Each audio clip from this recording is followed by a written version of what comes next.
जय हिंद बच्चों। इस समय आप लोग महामना इंस्टीट्यूट के यूट्यूब चैनल से जुड़े हुए हैं और इस चैनल में मैं आपका स्वागत करता हूं।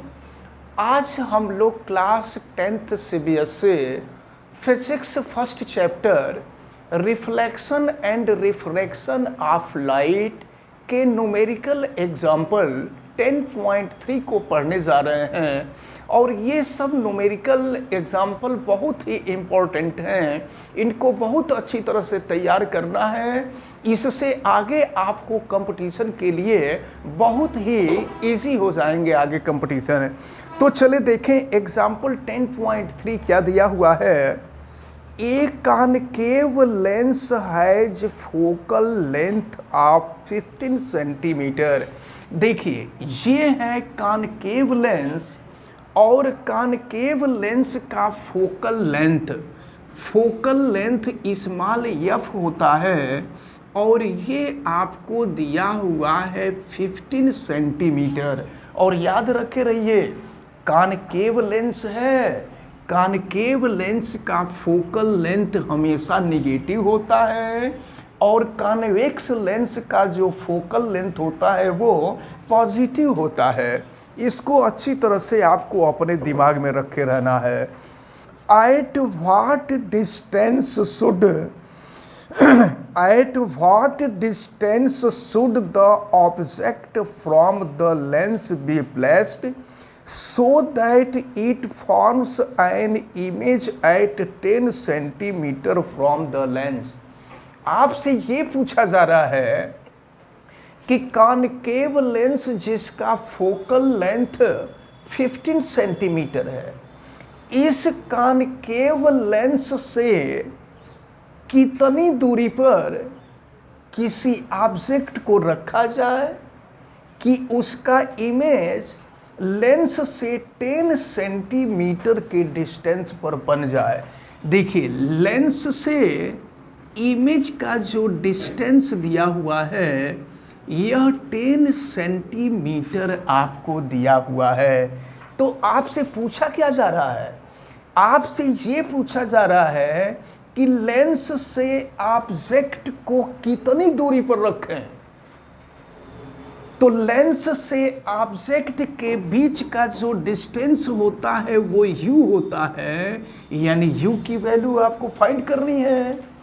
और v की वैल्यू देखें आपको दिया हुआ है, लेंस से इमेज के बीच का जो डिस्टेंस होता है यह v होता है और v की वैल्यू आपको दी गई है 10 सेंटीमीटर। एक बात और आपको ध्यान में रखना है कि लाइट रे जिस डायरेक्शन में ट्रेवल कर रही होती है उस डायरेक्शन में अगर कोई डिस्टेंस हम मेज़र करते हैं तो ये डिस्टेंस पॉजिटिव होती है और उसके अपोजिट डायरेक्शन में जब कोई डिस्टेंस हम मेज़र करते हैं तो ये डिस्टेंस निगेटिव होती है। और एक चीज़ और ध्यान में रखे रहें कि लाइट रे हमेशा ऑब्जेक्ट से इमिट होती है और डिस्टेंस को मेज़र करते हैं हमेशा लेंस से। तो चलें जरा ध्यान पूर्वक देखें। तो अब देखिए इमेज यहाँ है और ये लेंस है। तो लेंस से इमेज का जो डिस्टेंस है यह डिस्टेंस आपका, तो ऐसे अगर आप समझ लें कि लेंस से लेफ्ट डायरेक्शन में जितना भी डिस्टेंस मेजर होगा ये सब निगेटिव होगा और राइट डायरेक्शन में जितना भी डिस्टेंस मेजर करेंगे ये सब पॉजिटिव होगा। तो यहाँ पर v की वैल्यू जो होगी ये निगेटिव होगी। और देखिए क्या पूछा जा रहा है, also find the magnification produced by the lens. तो लेंस के द्वारा जो मैग्निफिकेशन है इस मैग्निफिकेशन को भी फाइंड करना है। एक बात हम आपको बता दें कि कॉनकेव लेंस के द्वारा जो भी इमेज बनता है यह इमेज इरेक्ट और वर्चुअल होता है। ये आपको हमेशा दिमाग में रखे रहना है। अब चलें जरा ध्यान पूर्वक देखें। अब हम लोग लेंस फार्मूले का यूज करते हैं और लेंस का फार्मूला आपको मालूम है 1/v minus 1/u equal to 1/f होता है। चलिए ये लेंस फार्मूला है और जब मिरर होता है तो मिरर में प्लस होता है, ये आपको ध्यान में रखना होगा। अब देखिए 1/v की वैल्यू -10 है और -1/u इक्वल टू 1/f -15 है। और अब देखिए इसको हम फिर से लिख सकते हैं -1/10 -1/u इक्वल टू -1/15। u की ही वैल्यू आपको फाइंड करनी है, तो चलिए -1/u की वैल्यू हम देखें तो -1/10 अपोजिट साइड में चला जाएगा, तो बल्कि हम -1/15 को पहले रहने देते हैं और -1/10 जब अपोजिट साइड में जाएगा तो ये प्लस हो जाएगा 1/10। अब एक काम करते हैं, देखिए यहाँ माइनस है, हम माइनस से दोनों साइड में मल्टीप्लाइड कर देते हैं, तो माइनस से दोनों साइड में मल्टीप्लाई करेंगे 1/u इक्वल टू, तो माइनस से मल्टीप्लाई करने से क्या होगा, साइन चेंज हो जाएगा, जो माइनस है वो प्लस हो जाएगा, जो प्लस है वो माइनस हो जाएगा, तो ये हो जाएगा 1/15 -1/10 हो जाएगा। फिर हम सॉल्व करते हैं 1/u इक्वल टू 15 और 10 का एलसीएम ले लें तो 30 हो जाएगा और फिर 15 से डिवाइड करिए तो 15 2 ज़ा 30 और 2 का 1 में मल्टीप्लाई करेंगे 2 हो जाएगा और फिर 10 से डिवाइड कीजिए तो 3 हो जाएगा और 3 का 1 में मल्टीप्लाई करेंगे तो ये 3 हो जाएगा। फिर ये मिलेगा, मैं यहाँ लिख देता हूँ 1/u इक्वल टू 3, 2 - 3 है तो 2 - 3 -1 हो जाएगा -1/30। अब यहाँ हम क्रॉस मल्टीप्लिकेशन कर देते हैं तो u इक्वल टू -30 सेंटीमीटर हो जाएगा।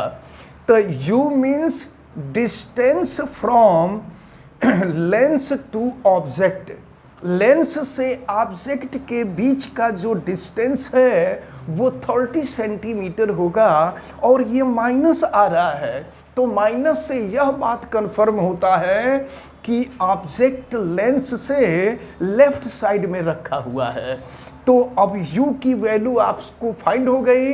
आपसे यही पूछा जा रहा था, देखिए at what distance should the object from the lens be placed so that it forms an image at 10 centimetre, तो वह डिस्टेंस जो होगा 30 सेंटीमीटर का होगा। और फिर देखें आपसे मैग्निफिकेशन भी पूछा जा रहा है, तो मैग्निफिकेशन हम फाइंड करते हैं, मैग्निफिकेशन m इक्वल टू अब एक चीज देखें आप जरा कि लेंस के लिए जो मैग्निफिकेशन होता है वो v/u होता है। अगर मिरर होता है तो मिरर के लिए मैग्निफिकेशन मिरर के लिए मैग्निफिकेशन -v/u होता है, लेकिन लेंस के लिए मैग्निफिकेशन v/u होता है। ये फार्मूला आप अच्छी तरह से दिमाग में रखे रहिएगा, क्योंकि कभी कभी बच्चे कंफ्यूज होने लगते हैं कि माइनस रखें कि न रखें। तो जब लेंस होगा तो प्लस होगा, मिरर होगा तो माइनस होगा, इसको आप अच्छी तरह से दिमाग में रखे रहिएगा। अब चलिए m is equal to v की वैल्यू हम रखते हैं, v की वैल्यू -10 है और u की वैल्यू अभी आपने देखा है -30 है, तो माइनस से माइनस कैंसिल हो जाएगा और 0 से 0 भी कैंसिल हो जाएगा, तो m इक्वल टू 1/3 आ रहा है। अब एक बात आप ध्यान से देखें, माइनस से माइनस कैंसिल हो गया है, तो जब माइनस से माइनस कैंसिल हो जाएगा तो यहाँ प्लस बचेगा। और याद रखे रहना आप लोग, जब m की वैल्यू पॉजिटिव आती है ना, तो m की वैल्यू पॉजिटिव होने का मतलब ये हुआ कि इमेज इरेक्ट बन रहा है। जब ये माइनस आता है तो इमेज जो होता है इन्वर्टेड हो जाता है, लेकिन यम की वैल्यू प्लस आ रही है, इसका मतलब ये हुआ कि इमेज इरेक्ट होता है, यानी सीधा बनता है। आप देख रहे हैं ये ऑब्जेक्ट भी ऊपर के तरफ ही है और ये इमेज भी ऊपर के ही तरफ है, यानी जिस डायरेक्शन में ऑब्जेक्ट है उसी डायरेक्शन में इमेज है। It means this image is erect. और एक चीज और समझ लीजिए कि कॉनकेव लेंस के द्वारा जो भी इमेज बनता है वो हमेशा वर्चुअल होता है। अब मैग्निफिकेशन से तो आपको पता चल गया कि इमेज इरेक्ट होगा। अब ये 1/3 है। 1/3 का क्या मतलब हुआ कि इमेज का जो साइज होगा वह ऑब्जेक्ट के साइज का 1/3 होगा। 1/3 अगर इसको आप सॉल्व करें तो ये प्लस 0.33 भी आ जाएगा, इसको सॉल्व करें तो इतना आप दिमाग में रखे रहिएगा कि ये जो कंडीशन आपसे बताया गया है क्वेश्चन में, इस कंडीशन में कॉनकेव लेंस के द्वारा जो इमेज बनेगा वह इमेज ऑब्जेक्ट के साइज का 1/3 होगा। जैसे अगर मान लीजिए ऑब्जेक्ट अगर 3 सेंटीमीटर हाइट का होगा तो जो इमेज बनेगा वो 3 का 1/3 हो जाएगा, यानी 1 सेंटीमीटर हाइट का होगा। तो इस प्रकार ये एग्जाम्पल 10.3 कंप्लीट होता है और हमें उम्मीद है कि ये एग्जाम्पल आप सभी लोगों को बहुत अच्छी तरह से समझ में आया होगा। आप वीडियो को लाइक ज़रूर कीजिएगा और अगर चैनल पे नए हैं तो चैनल को सब्सक्राइब भी कर लीजिएगा। तो और चैनल सब्सक्राइब करने के लिए यूट्यूब पे महामना इंस्टीट्यूट सर्च कीजिए और रेड कलर के सब्सक्राइब वाले बटन को क्लिक कर दीजिए, चैनल सब्सक्राइब हो जाएगा। अगर किसी भी प्रकार की कोई दिक्कत आपको समझ में आती है तो आप कमेंट करके हमें बतावें। वीडियो को मैक्सिमम स्टूडेंट तक शेयर करें ताकि मैक्सिमम स्टूडेंट इस इम्पॉर्टेंट टर्म को अच्छी तरह से समझ सकें, और बेल आइकन को भी प्रेस करें ताकि प्रतिदिन पढ़ने वाले वीडियो की सूचना आपको मिलती रहे। आप सभी लोगों को बहुत बहुत धन्यवाद। जय हिंद।